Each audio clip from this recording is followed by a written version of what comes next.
The people in that boardroom saw a black woman in a tailored navy suit and assumed she didn't belong. But before the sun set, they would learn that the greatest threat to arrogance is a debt of kindness that never asks to be repaid. Every chair around the polished walnut conference table was filled with executives whose faces carried the strain of panic. Screens displayed collapsing stock prices, urgent legal notices, and headlines predicting the end of Whitmore Global, a company that had dominated American manufacturing for more than 40 years. Outside the floor-to-ceiling windows, Manhattan shimmered beneath a gray autumn sky, indifferent to the crisis unfolding 80 floors above the streets. Adrian Whitmore stood at the head of the room, his silver hair neatly combed, his charcoal suit as immaculate as ever, but nothing could hide the exhaustion behind his blue eyes. At 63, he had spent a lifetime building an empire that employed thousands of families across the country, and now, in less than 48 hours, everything he had created was slipping through his fingers. Investors were abandoning him. Board members whispered in private corners. Financial networks counted down the hours until the company would be broken apart and sold piece by piece. The silence inside the room grew heavier when the conference doors opened. Every conversation stopped.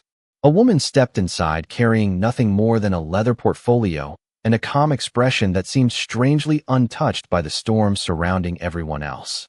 Her dark curls were neatly gathered, her posture steady, her eyes observant rather than intimidated. She introduced herself with quiet confidence. Simone Brooks. One director glanced at another before forcing a polite smile that barely concealed his skepticism. Another leaned back in his chair, clearly unimpressed. Someone near the end of the table muttered that this was hardly the moment for an outside consultant to make a name for herself. A different executive quietly questioned whether she had ever managed a crisis of this size. None of them bothered lowering their voices enough to hide their assumptions. Simone heard every word. Without changing her expression, she simply placed her portfolio on the table and waited. Adrian never looked away from her face. His breathing slowed as though time itself had stumbled. There was something familiar about the woman standing before him. Not merely her eyes, though they carried the same quiet determination he remembered. Not simply the way she folded her hands with patient dignity. It was something deeper, something memory recognized long before reason could explain it. 15 years disappeared in the space of a heartbeat. He could almost hear the distant echo of footsteps across polished hardwood floors inside a home that had once been far louder with laughter. He remembered a young maid who always arrived before sunrise, who greeted every employee with kindness, who thanked the kitchen staff before eating the smallest lunch in the house, and who often disappeared during her breaks carrying thick library books that looked far too advanced for someone everyone else overlooked. He remembered wondering why a housekeeper needed textbooks on economics, corporate law, and finance. Most people never noticed her at all. Adrian had. The chairman of the board cleared his throat impatiently. "Ms. Brooks," he said, "before we waste valuable time, perhaps you could explain why we should believe you can save a company that's worth billions." A faint smile touched Simone's face, not proud, not offended, simply certain. She looked around the room, meeting every doubtful glance without hesitation before her eyes settled on Adrian. For the briefest moment, neither of them spoke. It was as if two lives separated by 15 years had quietly recognized each other while the rest of the world remained completely unaware. 15 years earlier, before expensive boardrooms and billion-dollar negotiations became part of her future, Simone Brooks measured her mornings by the sound of the Whitmore estate coming to life. At 5:30 every morning, she unlocked the side entrance with the same worn brass key, tied on a simple housekeeping apron, and quietly began polishing floors that reflected chandeliers worth more than every possession she owned. The mansion overlooked the Hudson River, surrounded by perfectly trimmed gardens and towering maple trees that glowed gold every October. To most people who lived inside those walls, Simone was nearly invisible. They thanked her politely when they remembered, walked past her when they forgot, and rarely wondered where she disappeared after sunset. None of them knew that after finishing a 10-hour shift, she boarded 2 different buses to return to a small apartment in the Bronx, where her mother struggled through long evenings recovering from kidney treatments. Medical bills covered the kitchen table, grocery receipts were carefully folded into envelopes, and every dollar Simone earned already had a destination before it reached her hands. Yet every night, after helping her mother into bed and washing the dinner dishes, she opened another world. Thick textbooks borrowed from the public library covered subjects that fascinated her far more than luxury homes ever could. Economics, business strategy, corporate law. She studied until midnight beneath a flickering desk lamp, highlighting paragraphs with a pencil worn nearly to the eraser, because buying new supplies always seemed less important than paying another bill. Months earlier, she had received an acceptance letter from one of the finest business schools in the country. She had celebrated for exactly 3 minutes before reality settled in. Even with financial aid, tuition, housing, transportation, and her mother's medical expenses created a mountain no amount of determination could climb. She folded the acceptance letter, placed it inside her favorite textbook, and never mentioned it again. At the Whitmore estate, however, small clues escaped the careful walls she had built around her dreams. Adrian Whitmore occasionally left his office before sunrise, coffee in hand, preparing for another day of meetings. More than once he noticed a business journal sitting beside the cleaning cart. Another morning, he found handwritten notes filled with market analysis resting beneath a dust cloth. One afternoon, while everyone else attended a luncheon, he walked through the library and discovered Simone quietly reading a biography of a legendary American entrepreneur instead of scrolling through her phone or resting. She immediately stood, embarrassed that she had been caught. "I am sorry, sir," she said softly. "I finished my work early." Adrian looked at the open pages before answering. "You have nothing to apologize for." She expected him to ask why a housekeeper was reading books most executives ignored. Instead, he simply returned the volume to her hands and walked away without another word. Simone never realized that moment stayed with him. Over the following weeks, Adrian began noticing details everyone else overlooked. The precision with which she organized complicated schedules for the household staff. The mathematical shortcuts she used while managing inventory. The thoughtful questions she quietly asked vendors about supply costs whenever they delivered equipment. She possessed the disciplined curiosity that could not be taught, only discovered. One rainy evening, as Simone hurried toward the employee exit carrying her backpack filled with library books, Adrian watched from the second-floor window. She pulled the hood over her head, stepped into the storm, and disappeared into the darkness without knowing that, for the first time in many years, Adrian Whitmore found himself thinking less about the future of his company and more about the future of one young woman who believed her greatest dream had already slipped beyond her reach. Adrian Whitmore had built his reputation on recognizing potential where other people saw only numbers, factories, or quarterly reports. Yet he had never expected one of the greatest investments of his life to begin with a quiet housekeeper carrying library books through the employee entrance. He never questioned Simone directly because experience had taught him that pride often protected dreams better than curiosity. Instead, he asked his longtime executive assistant to quietly verify whether the young woman had ever attended college. A week later, a thin envelope rested on his desk. Inside was a copy of an acceptance letter from the Wharton School that had never been answered, records showing outstanding financial aid applications, and a note explaining that Simone Brooks had declined enrollment after her mother's medical condition worsened. Adrian read every page twice before closing the folder. The numbers that followed meant almost nothing compared to the opportunity being wasted. The tuition represented less than the cost of renovating one executive conference room. For Simone, it represented an impossible mountain. That afternoon, he made 3 private phone calls. The first was to his personal attorney. The second was to the director of a charitable education foundation that quietly supported first-generation college students. The third was to the university itself. His instructions were remarkably simple. A full scholarship would appear under the foundation's name. Living expenses would be included. Medical assistance for Simone's mother would be quietly arranged through an affiliated nonprofit organization. Under no circumstances would anyone reveal who initiated the support. When his attorney asked why he preferred complete anonymity, Adrian answered without hesitation. If she succeeds because she believes one powerful man rescued her, she will always feel indebted. If she succeeds because she believes someone believed in her potential, she will spend the rest of her life believing in herself. Weeks passed without any visible change until one crisp November morning. Simone found an official envelope waiting inside her mailbox. She stood frozen in the apartment hallway before carefully opening it. Her eyes moved across each line once, then again, unable to believe what she was reading.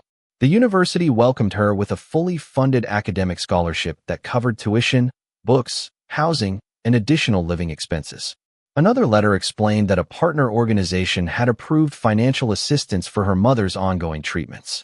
Simone sank onto the worn wooden stairs outside her apartment, tears quietly filling her eyes. She searched every page for a name, every signature for a clue, but found only the words, awarded through anonymous educational sponsorship. She whispered a simple thank you into the cold morning air, unsure who might hear it. At the Whitmore estate, she requested a private meeting before the beginning of her shift. Adrian listened calmly as she explained that she had been offered an opportunity she never thought possible and would be leaving her position within 2 weeks. She apologized repeatedly for the inconvenience, promising to train whoever replaced her.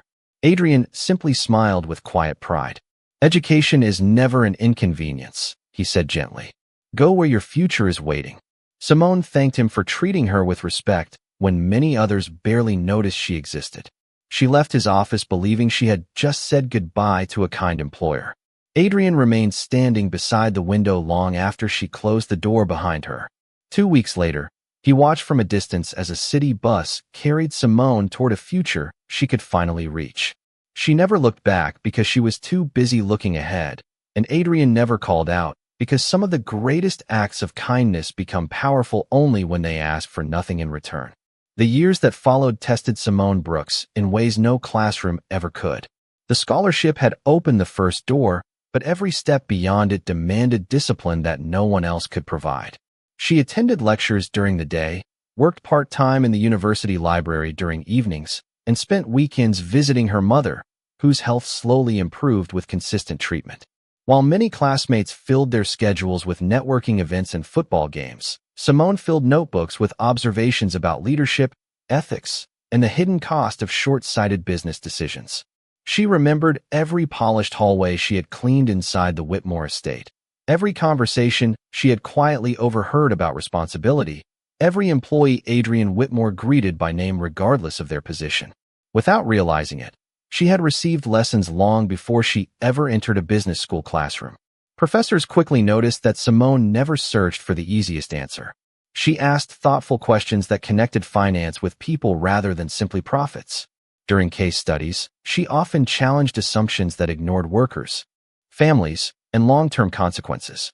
Some classmates underestimated her at first, seeing only a quiet woman who preferred listening over speaking.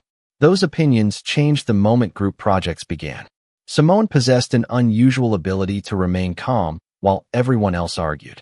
She could untangle complicated problems one careful thread at a time until solutions appeared where others had seen only chaos. For years past, graduation arrived beneath a bright spring sky as families filled rows of white folding chairs across the campus lawn. Simone held her diploma tightly while searching the crowd for the anonymous sponsor she had secretly hoped might reveal themselves. She scanned every face until the ceremony ended, but the mystery remained untouched. Whoever had changed her life still chose to remain invisible. Instead of disappointment, she felt gratitude. The unknown gift had taught her that genuine generosity did not always need recognition. After graduation, prestigious firms competed to hire the brightest students in her class. Simone accepted a position with a respected corporate restructuring firm in Chicago, where difficult assignments quickly became opportunities to prove herself. Companies called only when they were already in trouble. Factories were closing. Employees feared losing their livelihoods. Executives blamed one another while creditors demanded immediate answers. Simone developed a reputation for listening before speaking. She spent hours walking factory floors instead of remaining inside conference rooms, believing that the people closest to the work often understood problems long before executives did. Her recommendations were practical, honest, and remarkably effective. Businesses that many experts considered beyond saving slowly recovered under plans that balanced financial discipline with human dignity. Promotions followed, then national recognition, then invitations to advise Fortune 500 companies facing impossible situations. Yet success never changed the small habits that had carried her through difficult years. She still borrowed books from public libraries. She still called her mother every evening. She still wrote handwritten thank you notes to mentors who had encouraged her along the way. One rainy afternoon, nearly 15 years after leaving the Whitmore estate, Simone received an unexpected phone call from a respected investment advisory firm in New York. The voice on the other end explained that one of the largest privately held companies in America faced an unprecedented crisis. The board had exhausted every traditional option. They needed someone known for restoring organizations that everyone else had already given up on. Simone quietly listened as the representative spoke the company's name, Whitmore Global. She closed her eyes for a brief moment as memories she had carefully tucked away returned with astonishing clarity. The polished floors, the sunrise over the Hudson River, the employer who had treated every person with quiet respect.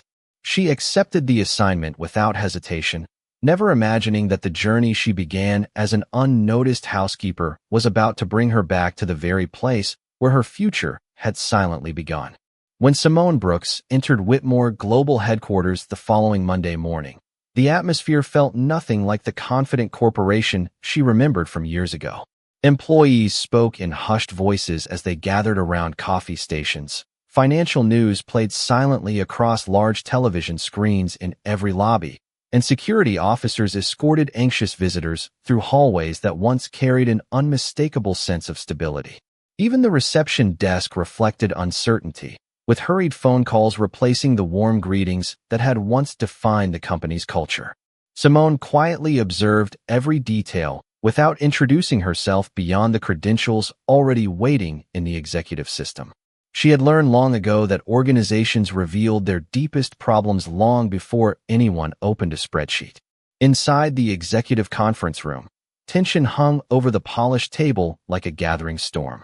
Several board members argued over immediate cost-cutting measures, while others insisted the company should accept a buyout offer from a powerful investment group. Every proposal seemed focused on surviving the next week rather than protecting the next generation.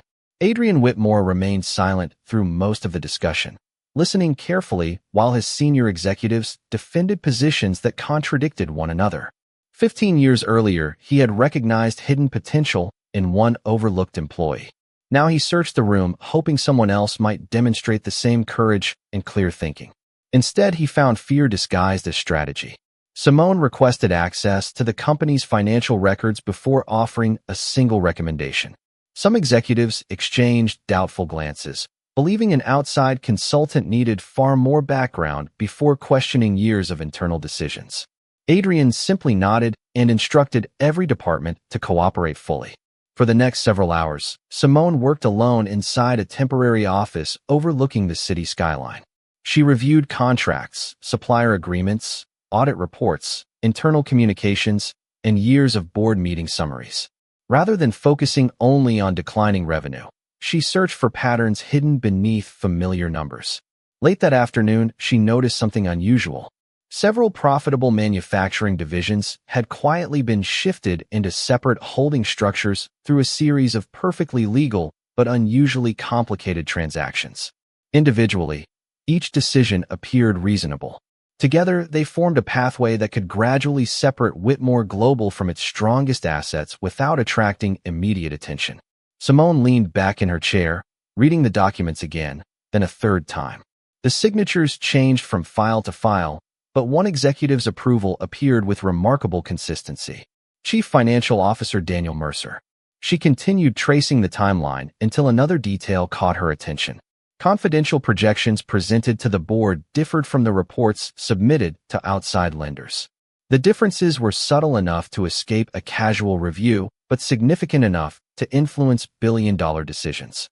By sunset, legal pads covered her desk with handwritten notes connecting transactions completed over nearly 3 years. This was not a company collapsing because markets had changed. Someone had quietly prepared the ground long before the current crisis became visible. Simone closed the final folder and walked toward the executive conference room, where another emergency meeting was already underway. As she reached for the door handle, she paused for one brief moment. Through the glass, she saw Adrian Whitmore standing alone near the windows after everyone else had taken their seats. His shoulders carried the weight of thousands of employees depending on him, yet his expression remained calm despite the uncertainty surrounding his life's work. Simone realized she was no longer looking at a distant chief executive. She was looking at the man whose silent kindness had altered the course of her entire future, even though neither of them yet understood how deeply their lives were about to become connected once again. The conference room fell silent as Simone Brooks connected her laptop to the large display without asking anyone to dim the lights. Confidence did not need dramatic gestures. It needed evidence. One by one, charts replaced headlines, transaction histories replaced opinions, and carefully organized timelines replaced emotional arguments. Every executive who had questioned her only hours earlier leaned forward without realizing it.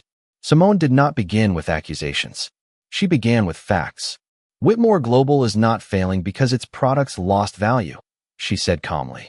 It is failing because someone slowly redirected the company's strongest foundation while everyone focused on quarterly reports. A series of color-coded diagrams appeared on the screen, tracing dozens of corporate entities connected through perfectly legal paperwork. Individually, each transaction seemed ordinary. Together, they revealed a pattern too deliberate to ignore. Profitable divisions had quietly been separated from the parent company. Vendor agreements had been rewritten through subsidiaries that generated unnecessary expenses. Long-term assets had been undervalued while outside investors quietly increased their influence. The room remained completely still. Daniel Mercer shifted slightly in his chair, but forced an easy smile. Those transactions were approved by the board, he replied. Everything followed standard financial practice. Simone nodded without showing the slightest irritation. Yes, each individual decision followed policy. That is precisely why the pattern remained hidden. She pressed another key. A timeline expanded across the screen, connecting approvals over 3 years. Every major restructuring effort led back to the same executive reviews, the same recommendations, and the same financial assumptions. No dramatic music could have created more tension than the quiet clicking of the presentation remote. Adrian Whitmore studied every page with growing concentration. He had reviewed thousands of reports during his career, yet he had never seen the information arranged with such clarity. Simone was not merely reading numbers. She understood the story hiding behind them. One board member finally broke the silence. Are you saying someone intentionally positioned this company to become vulnerable? Simone answered carefully. I am saying that Whitmore Global has been prepared for an acquisition long before anyone acknowledged there was a crisis. The warning signs were visible. They simply appeared in different departments where no one connected them. She then opened a final folder that had been overlooked inside archived digital records. It contained internal correspondence approving consulting agreements with companies that no longer existed. The addresses matched mail forwarding services. The executive signatures matched previous approvals. Several consulting fees eventually circled back into investment partnerships now attempting to purchase Whitmore Global at a deeply discounted valuation. Nobody spoke. Adrian slowly removed his reading glasses and looked around the room. The expressions surrounding the table had changed completely. Doubt had become disbelief. Confidence had become uneasiness. Even Daniel Mercer stopped interrupting. Simone closed her laptop for the first time that afternoon. The good news, she continued, is that whoever designed this strategy believed no one would ever examine every document together. They expected everyone to stay inside their own departments.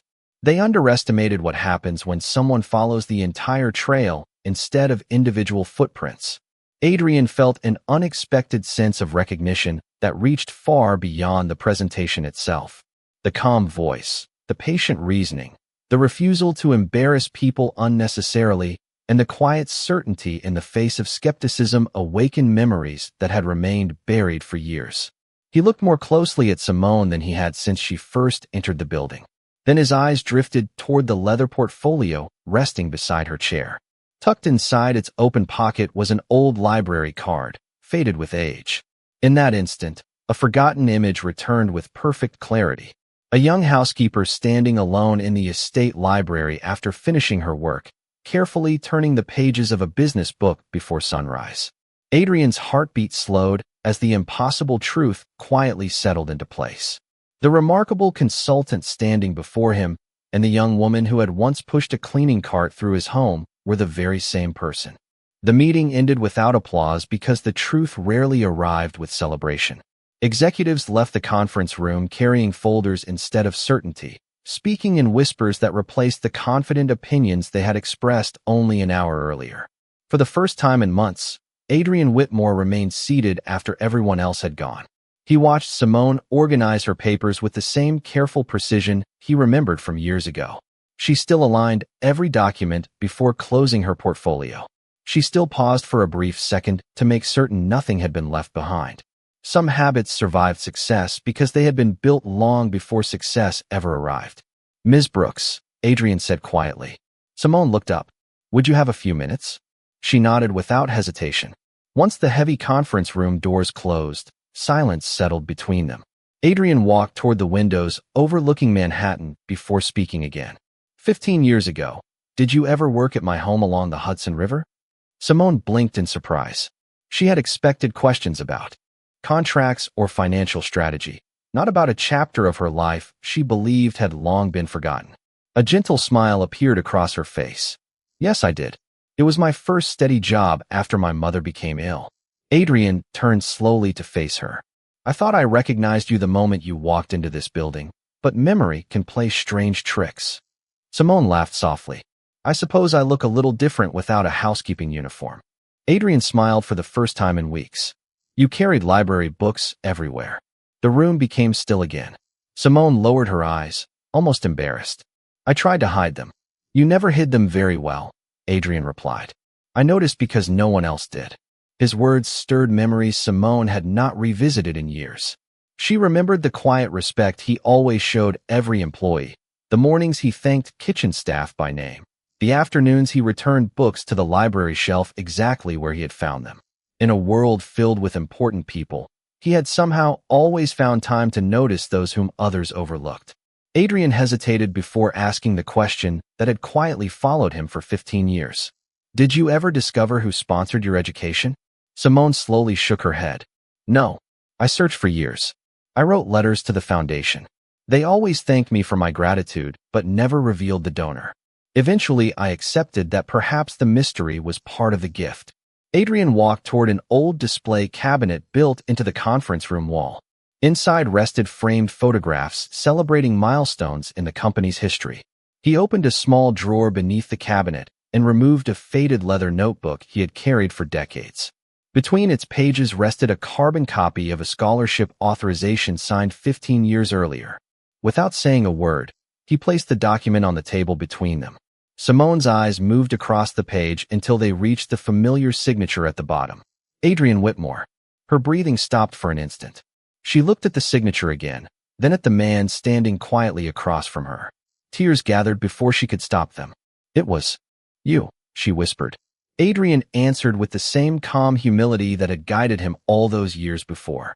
"I only removed one obstacle. Everything after that was your own courage, your own discipline, and your own character." Simone gently held the aging document as though it were made of glass. Suddenly, every unanswered question from the past found its place. Every opportunity, every classroom, every difficult decision that had shaped her career traced back to one silent act of kindness from a man who had never asked for recognition. She looked up through grateful tears and realized that fate had not simply brought her back to save a company. It had brought her back to stand beside the person who had quietly changed the direction of her entire life before either of them understood how far that single decision would reach. The following morning, Whitmore Global moved with a different rhythm. The fear that had clouded every hallway was still present, but it no longer controlled every decision. Simone Brooks had spent the entire night working alongside a small team of independent auditors, outside legal advisors, and senior compliance specialists, carefully organizing every document into a timeline that could withstand the closest scrutiny. Nothing relied on assumptions. Every conclusion was supported by contracts, financial records, meeting minutes, and publicly filed documents. Before sunrise, she delivered a comprehensive recovery plan to Adrian Whitmore. He read every page without interruption, occasionally looking up at Simone with quiet admiration. The young woman who had once borrowed library books after cleaning his home had become someone capable of protecting thousands of employees with nothing more than integrity, intelligence, and relentless preparation. By mid-morning, the emergency board meeting resumed. This time the atmosphere felt remarkably different. Instead of debating rumors, the directors reviewed evidence. Simone guided them through every recommendation with calm precision. Several questionable agreements were suspended pending independent review. Outside legal counsel began preparing corrective filings. Banks that had previously expressed concern agreed to delay critical deadlines after examining the recovery strategy. Suppliers who had feared the company's collapse renewed their confidence once transparent communication replaced uncertainty. The changes did not happen because of dramatic speeches. They happened because trust slowly returned whenever people saw honesty replacing confusion. Daniel Mercer attempted to defend years of financial decisions by insisting every action had technically followed corporate policy. Simone listened respectfully before answering. Compliance is not measured only by whether a document can be signed. It is measured by whether the decision serves the responsibility entrusted to us. The room remained silent. No one challenged her because every conclusion rested on facts rather than emotion. By late afternoon, the board voted unanimously to implement the recovery plan. The proposed acquisition was suspended while regulators and independent reviewers examined the newly uncovered information. News spread quickly throughout the headquarters. Employees who had spent weeks fearing layoffs quietly applauded when they learned the company would continue operating independently. Factory managers called regional offices with cautious optimism. Production schedules resumed. Customers who had delayed major orders contacted the sales teams once confidence returned to the market.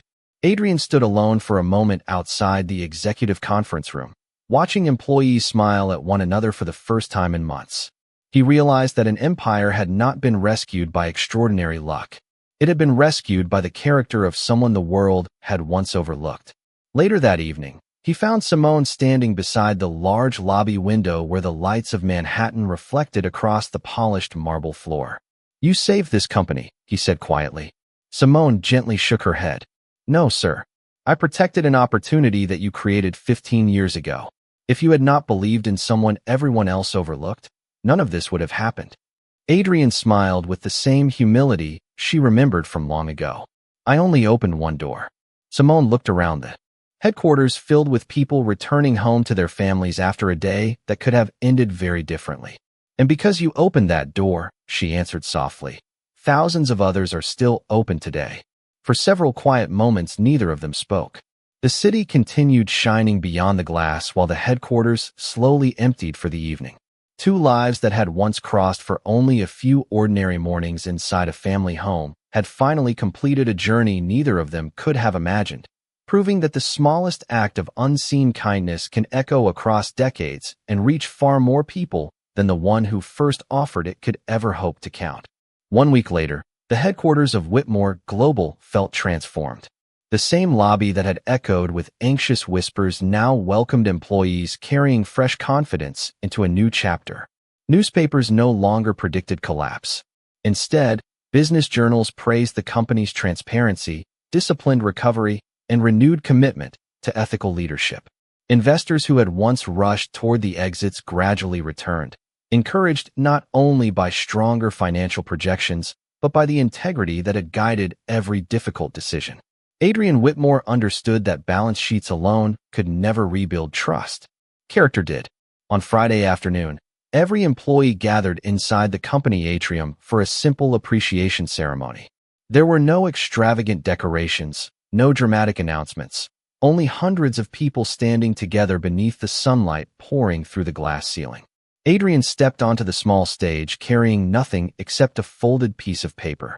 He looked across the crowd until his eyes found Simone Brooks standing quietly near the front, exactly as she always had years earlier, never seeking attention for herself. He smiled warmly before speaking. "Many people believe great companies are built by brilliant strategies, impressive buildings, or extraordinary leaders. They are not. They are built by ordinary people who choose to do the right thing when nobody is watching." The room grew completely silent. Adrian continued. 15 years ago, someone working in my home reminded me that talent does not announce itself with titles. Sometimes it arrives carrying books after a long day's work. Sometimes it quietly waits for one person willing to believe in it. Simone lowered her eyes, overwhelmed by the unexpected recognition. Adrian invited her to stand beside him, and the entire atrium erupted into heartfelt applause that seemed to continue far longer than anyone expected. Many employees had never met Simone before that week, yet they applauded not because she had saved a corporation, but because they recognized the journey behind her success. Adrian reached into his jacket and unfolded the old scholarship authorization that had rested in his notebook for 15 years. He looked at it one final time before handing it to Simone.